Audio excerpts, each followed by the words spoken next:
Ça, c'est l'iPad 11e génération, il est sorti cette semaine et j'étais un petit peu passé à côté de l'information. C'est sûr que comparé à l'iPad Air M3 sorti au même moment, ça fait moins parler, surtout que les mises à jour par rapport à l'iPad 10e génération que j'ai ici sont vraiment légères. Alors à la base, je pensais vous faire une première vidéo unboxing et prise en main avant de faire un test plus poussé, mais en fait le design est exactement le même entre l'iPad 10 et l'iPad 11. Ça n'aurait donc pas vraiment eu de sens de vous montrer la même chose. Le poids, 477 grammes, l'épaisseur, 7 mm, même les couleurs proposées sont identiques, bleu, argent, rose ou jaune. Alors c'est pas forcément un souci car le design reste actuel, on a vraiment eu un gap entre l'iPad 9 et l'iPad 10, et c'est pas choquant visuellement 2 ans ou plus après quand on le regarde. On a toujours ce design en aluminium qui donne un aspect premium, Touch ID sur le bouton Power pour l'authentification ou les paiements, et c'est vrai qu'il y a écrit iPad sur l'ancien et pas sur le nouveau, hein, effectivement, il y a une petite différence quand même. Alors le point positif du fait de garder le même design, c'est que les accessoires existants sont compatibles entre les deux, ça c'était une bonne surprise finalement. Par exemple, il y a un mois j'ai acheté l'iPad 10 avec un clavier Slim Folio de Logitech, clavier qui coûte environ 100 € car je voulais vous faire une vidéo dessus. Bon, au final, ils ont sorti l'iPad 11 avant que je fasse ma vidéo, dommage pour moi, mais au moins le clavier est toujours compatible et je suis pas obligé d'en racheter un autre. Ça permettra aussi de s'équiper d'accessoires moins chers, car déjà sortis depuis plus de 2 ans maintenant, et ça permettra de moins faire perdre de la valeur aux accessoires que vous voudriez revendre s'ils avaient été seulement utilisables avec une génération d'iPad finalement.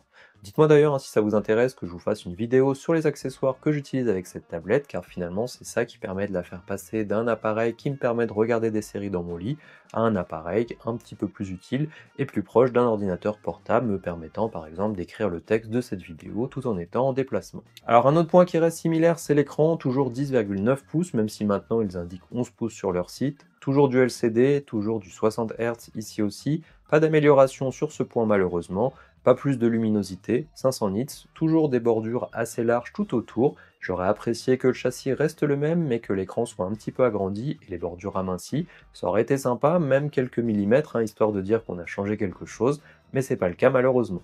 Donc il n'y a pas grand chose à dire sur ce point forcément, et quand on compare à ce qu'on a sur une tablette Android du même prix, il y a quand même un grand gap qui continue de se creuser, où par exemple on aura du 144 Hz, plus de luminosité, des bordures très fines, des traitements anti-reflets éventuellement en fonction des modèles, et pas mal d'autres nouveautés comme ça. Surtout que ce que je vous dis, c'était déjà valable pour l'iPad 10, donc là 2 ans après, et potentiellement encore 4 ans plus tard, ça sera toujours le cas, ce qui est vraiment dommage. Finalement, la seule nouveauté sur cette version, c'est le passage du processeur A14 à A16, qui était déjà utilisé précédemment sur les iPhone 14 Pro ou les iPhone 15. Ça permet donc une amélioration en termes de puissance forcément, mais pour autant l'A14 avait un core CPU en plus. Au quotidien, j'ai pas vu de différence, l'iPad 10 était fluide pour naviguer, ouvrir des applications, aller sur Netflix, et finalement les tâches de base qu'on ferait sur une tablette. Pour les jeux, on peut espérer avoir de meilleures performances et de les conserver dans le temps. Je vous mets aussi la différence en termes de benchmark sur Geekbench, et on n'a pas vraiment une grosse différence pour des produits qui sont sortis à 2 ans et demi d'écart, environ 30% d'écart il me semble. Pour des tâches comme du montage vidéo, on pourrait en faire un petit peu dessus aussi, pourquoi pas, pour monter du contenu court, mais par contre la version de DaVinci Resolve développée pour iPad, qui est assez intéressante et qui donne un aspect encore plus intéressant aux iPads plus chers, ne prendra en charge que de la Full HD ici, et la 4K sera donc réservée aux iPads ayant la puce M.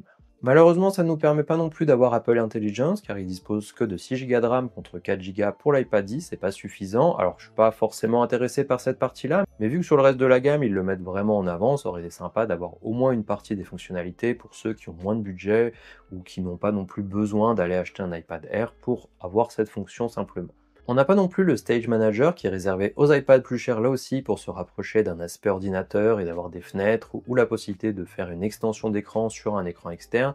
Ici on aura juste un miroir de l'écran via le port USB-C. Alors ça peut suffire, mais ça aussi, ça aurait été sympa de l'avoir ici car finalement en termes de puissance je pense pas que ça pose problème et ça aurait pu permettre de remplacer un ordinateur pour certains et sans avoir besoin de prendre le modèle plus cher pour autant. Pour la connectivité, on a toujours le choix entre une version Wi-Fi et une version 5G, par contre on n'aura plus de port physique pour mettre une carte SIM et il faudra utiliser une eSIM pour cela. Par contre la norme Wi-Fi reste la même, du Wi-Fi 6, et on passe du Bluetooth 5.2 au Bluetooth 5.3. Un point qui a été amélioré, c'est aussi le stockage. La version de base de l'iPad 10 était de 64 Go, et ici pour le même prix on aura une version 128 Go. Alors déjà en 2022, quand la version précédente est sortie en 64 Go, c'était peu et pas vraiment normal de proposer cela. Donc cette année ça passe à 128 Go, mais c'est juste normal finalement. Mais vu que c'est un produit Apple, on peut s'en féliciter qu'il l'ait fait sans augmenter le prix, car souvent la différence de prix entre deux versions de stockage différentes et pas vraiment justifié hein, comparé au coût que ça représente. On a d'ailleurs maintenant la possibilité de monter jusqu'à 512 Go pour un prix de 789 euros. Alors je ne sais pas qui mettrait autant d'argent dans un iPad 11 pour cela, mais au cas où c'est possible de le faire. Pour la partie photo, ça reste similaire là aussi, on a toujours un capteur au dos de 12 mégapixels et le capteur selfie de 12 mégapixels sur le haut de l'écran en format paysage. Personnellement, je m'en sers jamais, donc ici, ça me gêne pas que ça reste la même chose finalement. Un autre point qui reste encore le même, c'est la charge, toujours 20 watts, c'est donc long à charger, hein, pratiquement 2 heures. Par contre, la taille de la batterie passe de 28,6 Wh à 28,93 Wh. Pas sûr que ça change grand chose, dans les deux cas, la marque annonce 10 heures en termes d'autonomie pour la lecture de vidéo ou de la navigation. Ici, forcément, on pourrait espérer avoir au moins le double en termes de charge pour que ça soit plus raisonnable et un petit peu plus actuel hein, comparé à ce qui se fait ailleurs. Alors forcément, on a peu d'évolution, si ce n'est le nouveau processeur. Comme je vous le disais à la base, je pensais vous faire une vidéo unboxing prise en main, mais de prime abord, on ne distingue pas vraiment les deux modèles, et même en l'allumant, on ne voit pas la différence si on ne va pas dans les paramètres. On aurait pu aimer avoir plus de changements, surtout que si on suit le cycle de mise à jour de ce modèle, on la gardera probablement encore 2 ans telle qu'elle, et qu'elle risque d'être vraiment en retard sur certains points d'ici là, vu que c'est déjà le cas maintenant. Ça sera forcément pas intéressant d'en changer si on a déjà l'iPad 10, mais si on a une version plus ancienne, finalement pour le même prix, on a quand même un modèle un petit peu plus performant qui sera supporté un petit peu plus longtemps, et ça reste tout de même l'iPad le moins cher et le plus accessible qui conviendra au plus grand nombre selon moi. Si on a besoin d'un peu plus de puissance, on peut essayer aussi de trouver un iPad Air M1 en reconditionné. Ça arrive d'en avoir quasiment à ce prix-là, mais on aura quelque chose qui permet même de faire du montage vidéo, Apple Intelligence et ce genre de choses. Donc une expérience quand même bien plus intéressante, même si c'est un appareil qui est plus ancien. Après, c'est sûr que si on compare avec ce qu'on peut avoir côté Android pour le même prix, on aura forcément un meilleur écran, une charge plus rapide, éventuellement plus de puissance. Et d'ailleurs, en ce moment, j'ai aussi la Xiaomi Pad 7 chez moi, donc je vais voir pour vous faire un comparatif entre ces deux versions et je vous le mettrai juste ici dès que ça sera disponible. Si vous avez encore des questions, laissez-les moi en commentaire et on se voit dans la prochaine vidéo.